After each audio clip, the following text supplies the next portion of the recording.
What if I told you there's a secret technique that reprograms your entire brain and changes how you see almost everything, and all it takes is 5 minutes a day?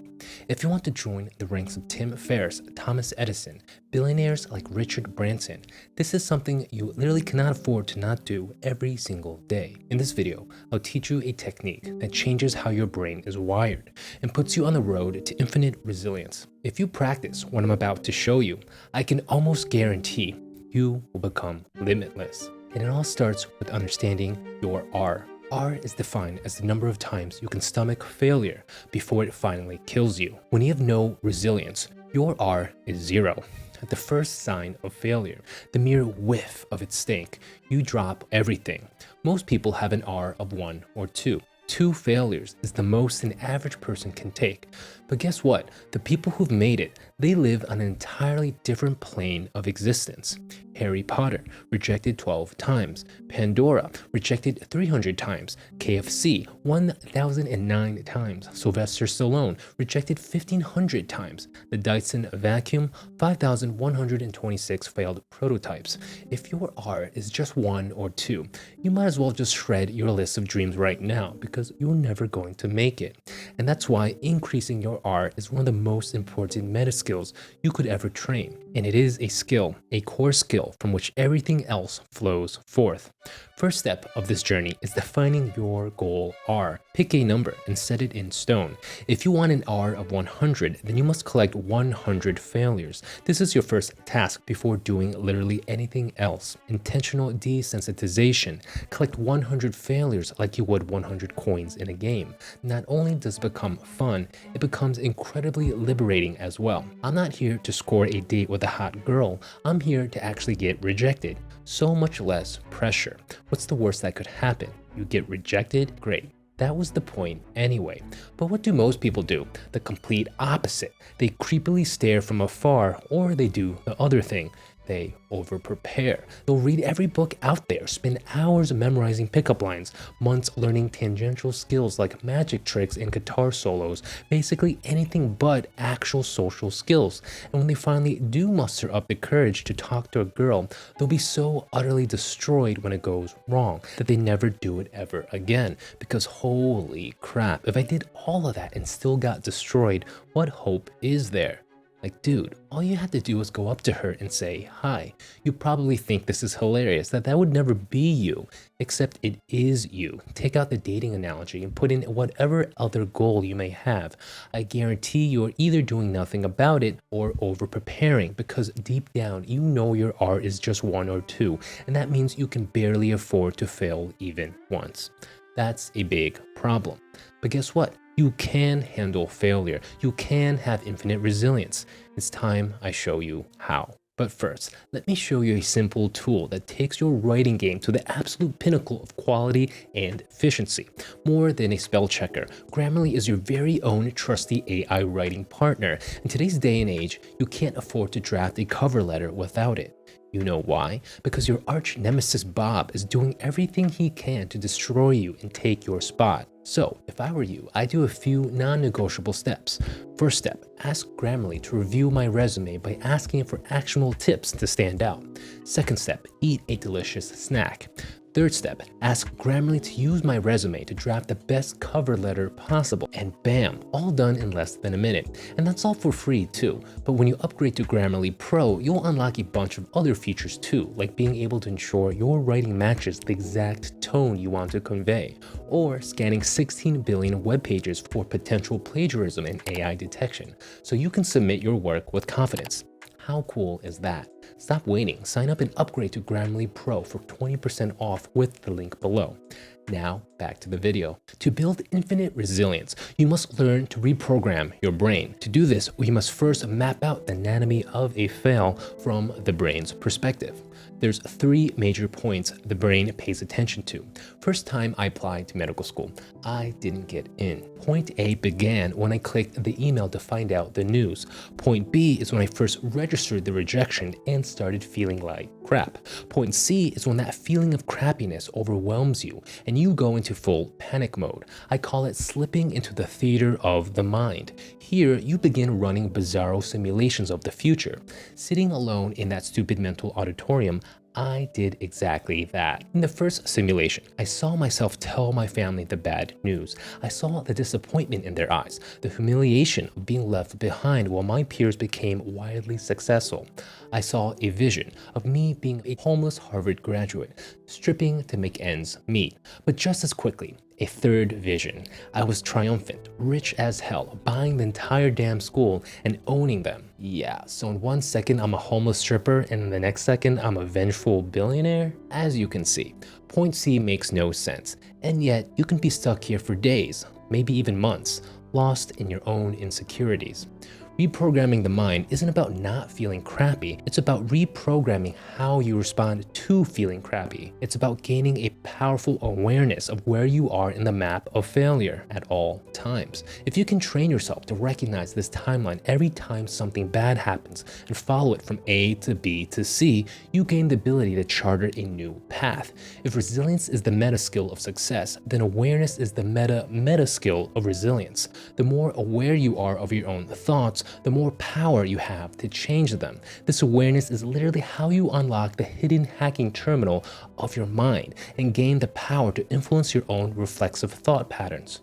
Because when you open the hacking terminal, you gain for yourself what I like to call the guy in the chair. Like Ned from Spider-Man, Tank from The Matrix. You get a dude behind the screen with a headset telling you, Point A, you're about to hit point A. Be strong, my dude. This email is going to suck. In fact, my sensors detect your palms are sweaty. Mom's spaghetti already. Take a deep breath and relax. This isn't the end of the world. When you start reading, signal may get spotty. You may choose to ignore me and crawl into that stupid movie theater to feel bad for yourself. That's okay. Do your thing. I'm not going anywhere. As your guy in the chair, I'll be here patiently waiting. And when you're ready, just find me again, and I'll lead you back home to safety.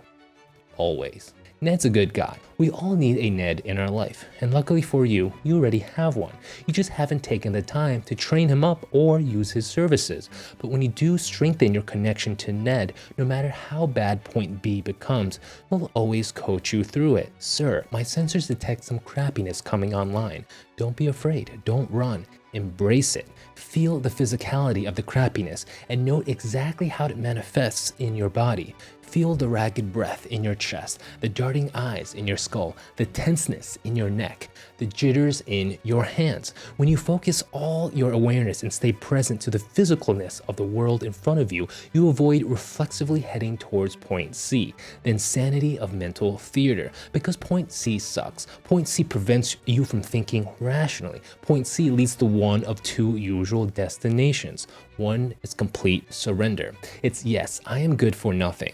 Why even bother? If I don't ever try again, I won't ever feel this way again. Or it's ego protection mode. It's screw them, they don't know me, I'm the best there ever was. I'm going to burn you to the ground. That's unhealthy negativity, impulsivity. If you don't rein it in, you may regret what you do next.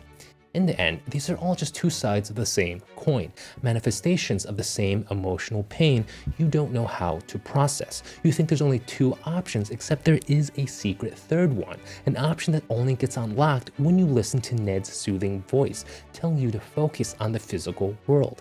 Listening to Ned is how you hijack your own thoughts and reprogram the neuronal pathways that were originally headed towards the amygdala, the fear centers of the brain. With Ned's help, you take control using the full might of the prefrontal cortex, the executive centers of the brain, and divert your thoughts to the sensory cortex instead, a place devoid of emotional baggage, a part of the brain that simply processes the neutral, objective information coming in from the world around you. Because come on, we've all been there before, seeing red, being angry, feeling sad. These things naturally make us all want to crawl into a ball and hide, to close up, to pull down the blinds, to sit in a dark room and ignore the outside world completely, to let the amygdala freely take control. And when the fear center is in control, it wants you to stay there, to stew in the filth of your own mental garbage. But what if you resisted that urge? What if you did the exact opposite? To open up those blinds, to let the sunshine come in. and pay attention to the physical world all around you. There's nothing more neutral than observing your own body with all 5 senses. The shirt on your back, the floor underneath your feet, the lint in your belly button, the moist booger in your nose. What about your tongue? Where's your tongue at? Feels pretty awkward just sitting in your mouth now that I'm mentioning it, right? This awkwardness is awesome because it's your safe zone. Stay here for as long as it takes for all that emotional negativity to go away. Because negativity isn't just a feeling, it's physical brain chemistry in the form of neurotransmitters. These things don't stick around forever. Enzymes are constantly degrading these things, which means as long as you don't create more by indulging in the chaos of mental theater and distract yourself with something neutral, these bad boy neurotransmitters will quickly get broken down and leave you alone. And when they do, no more pain, no more suffering. It's as easy as that. What I'm describing is a skill that requires practice. Reprogramming the mind doesn't just happen overnight. The brain is sort of like a muscle. If you've never done a push-up in your life, doing your first one is going to be difficult. Flexing new neuronal circuits you've never used before is going to feel unnatural as well. But when you do, you realize something profound. It almost doesn't matter if you succeed or fail. It's always a win-win. If you succeed at something, then great. You'll keep on going. If you fail, then great. Here's another opportunity to train your brain in the exact processes just described, which when done makes that next fail that much easier. Each subsequent R gets easier and easier to stomach until it becomes almost nothing at all. That's how you get R's of ridiculous proportions. That's how you get an R of infinity. You just have to focus on achieving 2 things: awareness of the timeline and strengthening your connection with your guy in the chair. The more frequently you do this, the easier almost everything in the process becomes. Slipping into awareness eventually becomes the default path as opposed to what you do now, drowning in the garbage all alone in your own mental theater. With this newfound skill, the world becomes a less frightening place. You'll start to see opportunities where there were none before. Your risk calculus changes completely because you know failure isn't that big of a deal. You've picked yourself up from the ground before and you know you can do it again. This is a skill you literally cannot afford to not be working on. If it wasn't apparent already, I've been beating around the bush and using analogies to describe something better known as mindfulness meditation. I didn't outright put a label on it because I wanted you to experience the thought processes without any preconceived notions. With that said, if you're looking for a free and easy way to practice awareness in a more controlled setting each and every day, then check out the Healthy Minds app. Not only is it free, it's a nonprofit started by neuroscientist Dr. Richard Davison, affiliated with the Center of Healthy Minds at the University of Wisconsin-Madison. Their goal is to simply take scientific discoveries from actual brain research and translate them into practical tools for building lifelong skills of well-being. This video is not sponsored by them. I just think they're doing fantastic work, making a vital skill more readily accessible. At any rate, I hope this video was helpful. If you want ideas and stories just like this, but in article form, sign up for my Substack. Otherwise, if you want digestible productivity tips sent to your inbox, sign up for the official SpoonFed Ideas newsletter. If you want your very own custom-made character doodle to be part of all future video scenes I draw, then join these fine folks and become a Patreon member. You can be yourself, a dog, or even a rock. Possibilities are endless. And finally, as always, best way to support the channel is to subscribe. Go tell your friends, your grandma, and your pet hamster. Smell you later.